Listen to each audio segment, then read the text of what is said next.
Cara mengatasi lupa alamat email Google kita sendiri juga bisa dilakukan tanpa harus menggunakan nomor HP. Tapi cukup menggunakan email pemulihan yang terkait dengan alamat email yang lupa tersebut.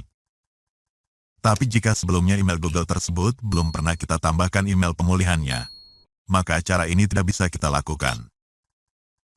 Caranya setelah form login-nya terbuka seperti ini, maka pilih lupa email.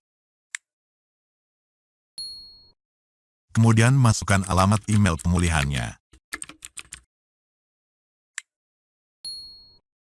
Ketik nama pengguna dari email Google yang lupa tersebut. Kirim.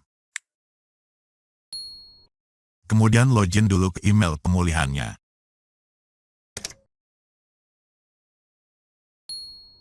Lalu buka pesan yang isinya kode verifikasi Google.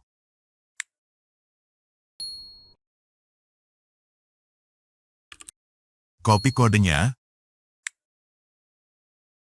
lalu paste di sini.